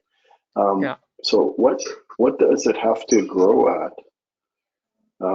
to get us back to where we bought it? Oh, well, okay. To get to that point, a lot of things have to happen. But I don't know if we're ever going to get back to that point, soon. It's all Right. about the future, right? So the thing about Amazon now is that it's going to be in a big fight between Microsoft, Amazon, Microsoft, and Meta or Google, all right? At least in the AWS, profits are going down. Profit margin is going down, went from 30 down to the mid-teens, well, 15. But the reason behind that is because everybody is cutting back on spending because of the coming recession or the fear of the coming recession. Everybody's cutting back on it. And so, Amazon has a big advantage over Microsoft and Google in that Amazon developed their own in-house chips that very much resemble the RISC chips back in the early 2000s. These reduced instruction set computing. These chips work much more efficiently than the x86 chips that Microsoft uses and that Google is using. So Amazon could offer their cloud services at a much reduced cost than the other two guys, Microsoft and Google. Now, what might happen in this scenario is that Google might decide that, their money is made at on search, and they might reduce their cloud services cost and throw everybody else into kind of a bit of panic to kind of protect market share. The one who work out best for would be Amazon because their chips are much more efficient than the other chips that being used. Well, that's okay. So this is all anecdotal, what ifs. But that's right. My question is, yeah. Given that we bought it at whatever 160, I can't remember. 161. 161, and where it is now. Yeah. What does it have to grow? What growth rate do we need to see, and what PE multiple expansion do we need to see to just get back to even? And I think the answer is, Annie. I mean, it's a rhetorical question. I mean, you're saying that we should sell Amazon, right? So yeah, exactly. Well, yeah. Let me see here. I assume the growth rate of 8%, right? And for sales and earnings, 53%, right? And that'll get us back to a future price of about 234, right? Will be higher than our 161. But this is 2027. Immediately, forget it. No one's it's not gonna be able to do it immediately. And what pushes the price up are people wanting to buy it. Amazon is not going to go anywhere. Amazon is sitting on about $56 billion cash and cash equivalents. A short ratio, a short percentage of float is like almost zero. No one thinks it's going to go down. Amazon is not going anywhere. It's all going to be in the future. You could either plan for the future or invest for the future, or it's not going to go back to 161 anytime soon. Can we stop at this point? It's already 7:30 or 10:30 your time. Yep. Let's see, Mina, should we move on to guest questions and then discuss whether or not we buy or sell? Okay. Good. So let's go to our attendees and see. So let's see. Sorry, here we have Kirsty. Hi, Kirsty. Thank you for joining us. Welcome. I think you're self-muted. If you have any questions or feedback for us, we would love to hear from you. Okay. Well, You are self-muted, so whenever you do, if you are available, please feel free to chime in. We'll move on to Philip. Philip, thank you so much for joining us. Welcome. I think you're also self-muted if you have any questions or any feedback for the group.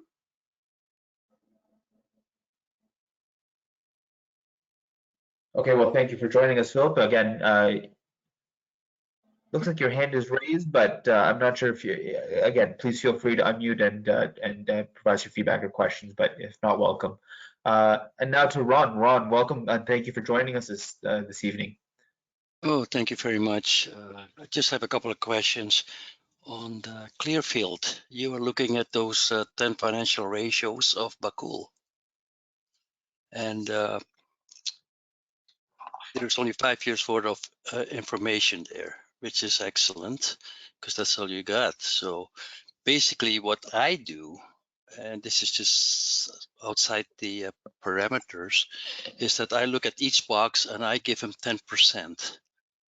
And so if there's 8 yeses, that means it's 80%. So to me, that would be a buy.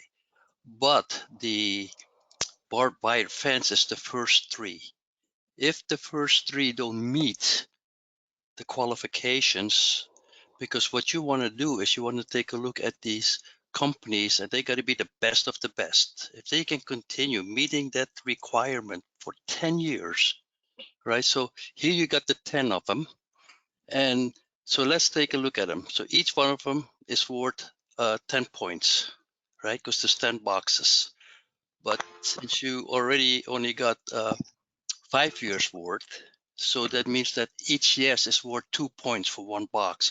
So here there's 2 yeses. So that means that's 4 points. So I add up the points like that.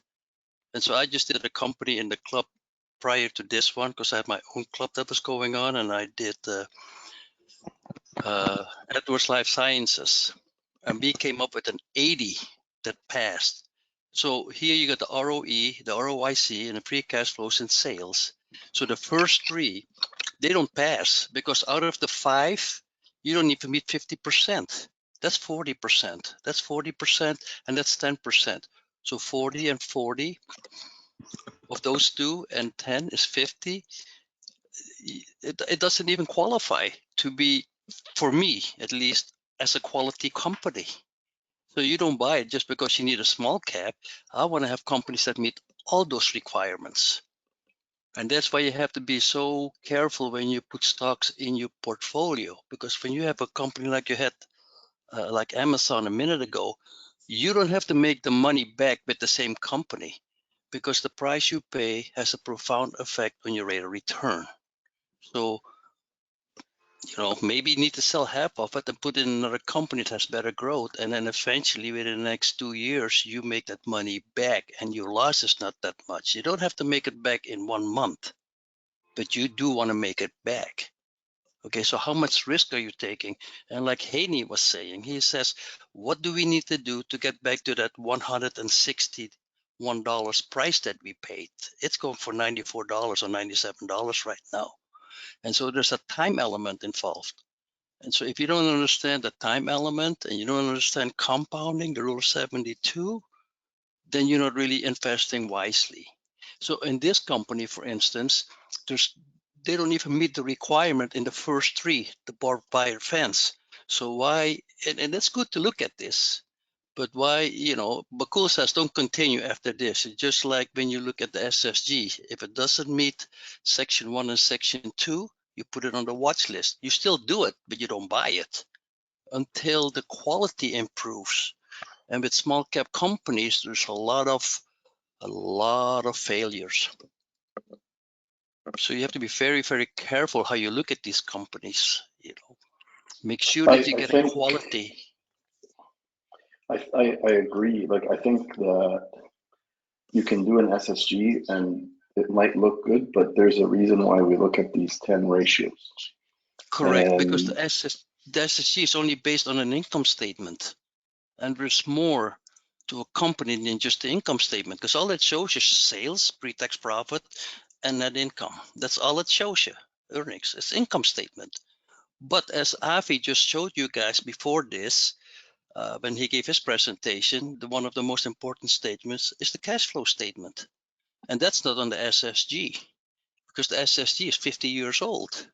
Now there's a line there for cash flow statement or for cash flow per share, but how many people do I actually see using that? See, so by you, this club being exposed to the 532 and by looking at the ratios, it gives you a better and deeper understanding, okay? Because a lot of people are very positive about stocks, and today, like this, it was mentioned, okay, we take a look at Amazon, you say, well, we're looking into the future, they're gonna make the money in the future. The future is very, very uncertain, especially with $31 trillion in debt, right? Taxes going up, like Ivy said, somebody has to pay for that. So the future should not be as sunshine. It should be toned down. Okay.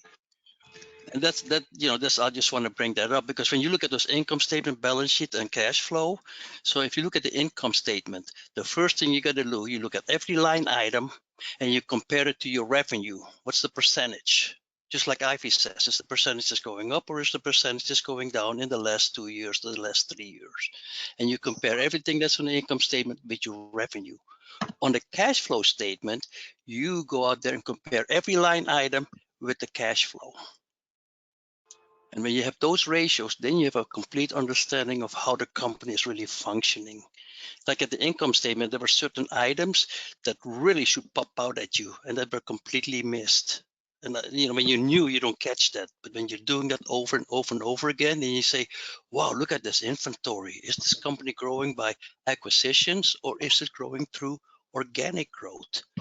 So if they do have property, plant, and equipment, like that last company that you were looking at, not Amazon, the one before that, they went into a lot of debt. Now, in today's period with interest rates going up, do you really want to own a company that has a lot of debt? So I think it was Piero that automatically says, no, we're not even going to buy this company. I'll expose it to you. I'll show it to you. See, that's intelligent investing.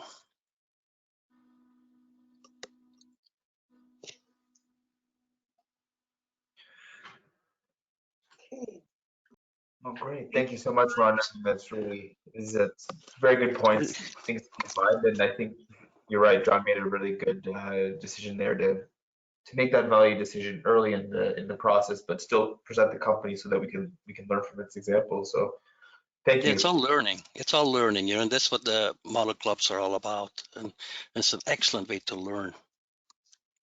Perfect. Agreed. Thank you. And thank you for joining us again. And also thank you for your presentations. Joanne and Jay passed them on, so they're very helpful. So we appreciate it. And I think we have one more guest here.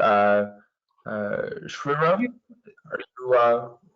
are you online with us? I think you're muted now. Welcome. Hi, good evening. Good meeting, good discussion.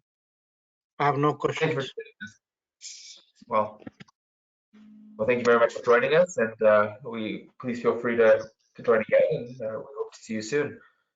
So I think that now concludes tonight's meeting. Appreciate that we've gone a little bit over time, but thank you for bearing with us. At this point, I think we will need to stop the recording and we'll move on, or do we keep the? Yeah, we'll keep it going until we vote. The club business, pardon me. Okay, so now I guess any votes for buy or sells? Anybody have any motions to make?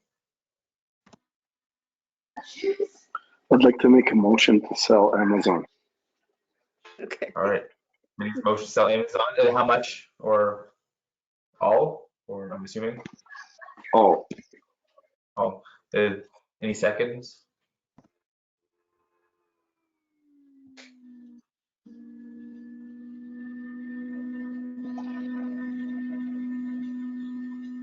Going once, going twice. I'll second the motion. Mina, are you going to make the My Club, or do you want me to? I have it open. Let me make one right now here. Last time I seem to mess it up. Leave it open for a while so that people can have time to vote. So I will, yeah, so what I'll do, we can set a time, a date as opposed to a triggering event for the voting. So how about we give, 72 hours to members to vote? Okay. Okay, 3 days. That's good, I guess. Yeah. Or subject to your thoughts. I mean, if you want a different period. So I next just- meeting? No, we need to know before that point. But how about a week? I propose a week, and I'll remind people. I commit to reminding people. Okay. Midway through the week, I'll do that. Put that on my calendar. Do I have access to iClub with this club? Yes, you should. I think Joanne added you recently. Sorry, Anitra. I think there's a little bit of delay doing that. That's my fault. But you should be on. You should receive an email now from my iClub. Once I send the motion out, that will trigger you to go a link to go vote on the motion. Thank you. Check your email, Anitra. When I added you, it sent you a message. I added you today. So check Oh, your. okay. So we have $4,500 before Amazon. If Amazon passes, we have more money. But we have $4,500 in cash. Is there anything we currently own that we'd like to buy more of? Anyone wants to buy anything more of what we have already?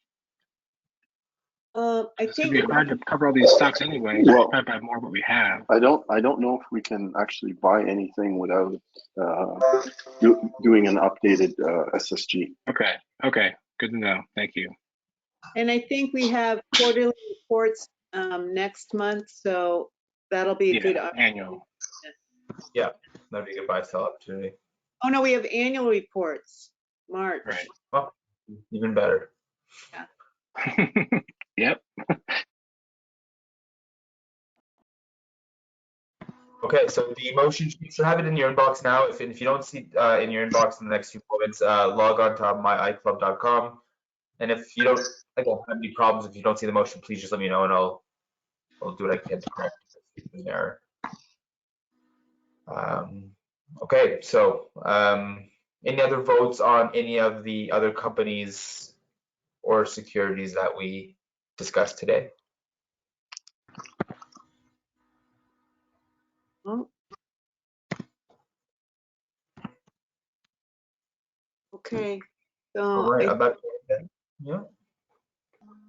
Okay, so I guess thank you everyone for tonight's meeting. We'll stop the recording now and adjourn the meeting. So thank you very much. Thank you.